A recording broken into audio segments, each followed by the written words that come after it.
కథన ప్రియులకు స్వాగతం. కథన వేదిక ఈసారి ఆర్కే నారాయణ్ ఓ మాల్గుడి కథను సంక్షిప్తంగా అందిస్తోంది. ఈ కథలో మాల్గుడి అల్లరి పిల్లాడు స్వామి ఓ రోజు స్కూల్లో చేసిన అల్లరిని మృదువైన హాస్యంతో ఎంత అద్భుతంగా ఆవిష్కరించారో చూడండి. హెడ్ మాస్టర్ క్లాస్ రూమ్లోకి అడుగుపెట్టారు. ఆయన మొహం కందగడ్డలా ఎర్రగా ఉంది. కళ్ళల్లో ఆగ్రహం పెళ్ళుపుతోంది. స్వామినాథన్కి ఆ క్షణం అక్కడ తప్ప ఇంకెక్కడన్నా ఉంటే బాగుండేదేమో అనిపిస్తోంది. హెడ్ మాస్టర్ మొత్తం క్లాస్ అంతా కలయజూశారు. కొందరిని ఓరకంట గమనిస్తూ, నిన్న కొందరు ప్రబుద్ధులు చేసిన ఘనకార్యం తర్వాత క్లాసులో వచ్చి కూర్చోడానికి వాళ్ళకి సిగ్గుగా లేదనుకుంటా అన్నారు. గంభీరంగా ఒక కాగితం ముక్క తీశారు. 1 డజన్ పేర్లు చదివారు. సదరు ప్రబుద్ధులు క్లాసులో ఉన్నారని రూఢిపరుచుకున్నారు. వారు తక్షణమే బల్ల మీద నిలబడాల్సిందిగా ఆదేశించారు. దొరకకుండా తిరిగిన వారిని ప్రత్యేకంగా డెస్క్ మీద నిలబడాల్సిందిగా ఆజ్ఞాపించారు. ఆ లిస్టులో మన స్వామినాథన్ ఉన్నాడు. సిగ్గుతో చచ్చిపోతున్నాడు పాపం. ఉపదేశం మొదలైంది. చాలాసార్లు బెత్తం దెబ్బలే బెస్ట్ అనిపిస్తూ ఉంటుంది ఆ ఉపదేశం కంటే స్వామికి. ఉపదేశం అయ్యాక ఒకళ్ళ తర్వాత ఒకళ్ళు సంజాయిషి ఇచ్చుకునే తంతు మొదలైంది. ఒకడు తనకు తలనొప్పి అని అందుకే రాలేదని చెప్పాడు. వాడిని మెడికల్ సర్టిఫికేట్ తెమ్మని చెప్పారు హెడ్ మాస్టర్ వెంటనే. బడికి బయలుదేరి వస్తుంటే దారిలో ఎవరో ఈరోజు బడిలేదని చెప్పాడని, అందుకే వెనక్కి తిరిగి వెళ్ళిపోయారని సంజాయిషి ఇచ్చాడు ఇంకోవాడు. హెడ్ మాస్టర్ ఉగ్రరూపం దాల్చారు. దారిని పోయే ఏ విధవ బడిలేదని చెప్తే బడుందో లేదో తెలుసుకోవాల్సిన అవసరం లేదా నీకు అంటూ బెత్తంతో 2 జాడించారు. శిక్ష ఏమిటంటే 10 రోజులు హాజరు కట్టు, ₹2 ఫైను, రోజంతా బల్ల మీదే నిలబడి ఉండాలి. 3వ వాడు తలనొప్పి అన్నాడు. తర్వాత వాడు కడుపు నొప్పి అన్నాడు.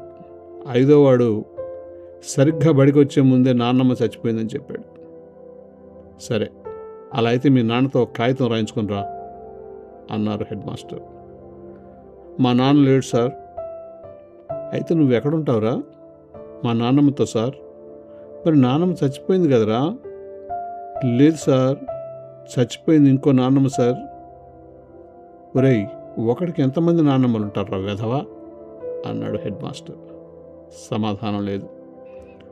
అయితే ఓ పని చేయరా, మీ పక్కింటి వాళ్ళతో ఒక కాగితం రాయించురా అన్నారు హెడ్ మాస్టర్.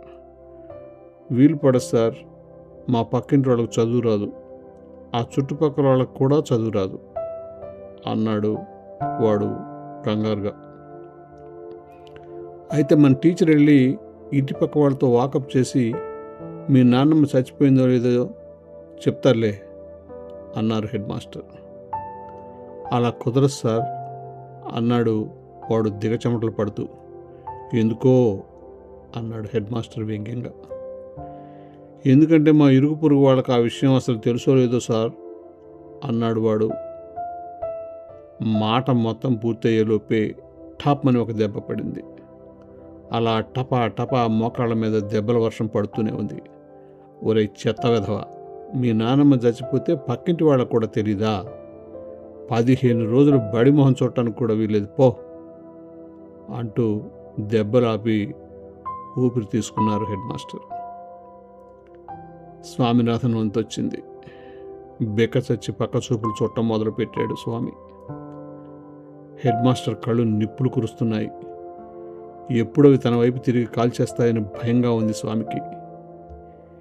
ఏదైనా జరిగి ఈ డెస్క్తో సహా భూమిలో కూరుకుపోతే బాగుండు అనుకుంటూ ఉన్నాడు వాడు. హెడ్ మాస్టర్ ఏదో అడిగాడు, కానీ అది అసలు స్వామి చెవులకు వినపడనే లేదు. బెత్తంతో వీపు మీద గట్టిగా ఒకటి ఇచ్చేసరికి సోయిలోకి వచ్చాడు స్వామి. ఎందుకు నన్ను తప్పించావు? హెడ్ మాస్టర్ కళ్ళెర్ర చేసి స్వామిని చూస్తున్నాడు. నేను బడి తప్పించలేదు అనబోయాడు, కానీ హాజరు రిజిస్టర్ అక్కడే చచ్చింది. తలనొప్పి అని చెబుదాం అనుకున్నాడు, కానీ ఇంకొకడు ఇంతకు ముందే చెప్పేశాడు. ఒరేయ్, నువ్వు నోరు తెరవా? నోరు తెరవకపోతే నిన్ను చంపేస్తా. హెడ్ మాస్టర్ పళ్ళు పటపటలాడించాడు. నేను అంటూ నసుగుతూ, నేను రాలేకపోయా సార్ అన్నాడు చివరికి ఏం చెప్పాలో తోచక. ఒరేయ్, అదేనని సమాధానం? హెడ్ మాస్టర్కి పూనకం వచ్చింది. ఒరే, ఒకడెళ్ళి అర్జెంటుగా అటెండర్ని పిలుచుకురండి అని హుకుం జారీ చేశారు. వెంటనే ఒకడు బయటకు పరిగెత్తాడు. స్వామికి వణుకు వస్తోంది. అటెండర్ వచ్చాడు. అసలు నిన్నేం జరిగిందో, ఈ వెధవ ఏం చేసేటో జరిగినట్టు చెప్పు అన్నాడు హెడ్ మాస్టర్ అటెండర్ వైపు చూస్తూ.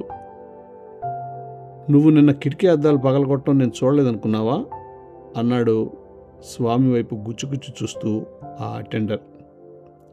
ఇక తప్పించుకోవడానికి ఆస్కారం లేదు. స్వామిని అతనికి నోరు తెరవడానికి ఏం మిగలలేదు.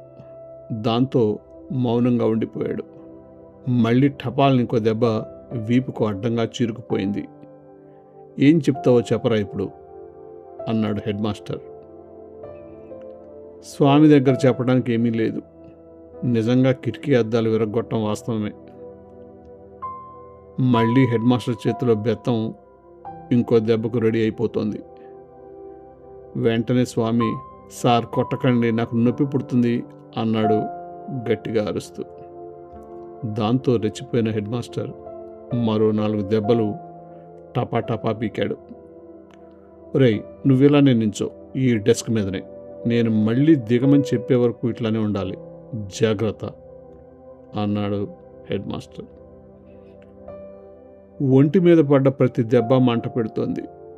తట్టుకోలేకపోయాడు స్వామి. మొండి ధైర్యం వచ్చేసింది. ఏం జరిగితే అది జరుగుతుందని ఒక నిర్ణయానికి వచ్చాడు.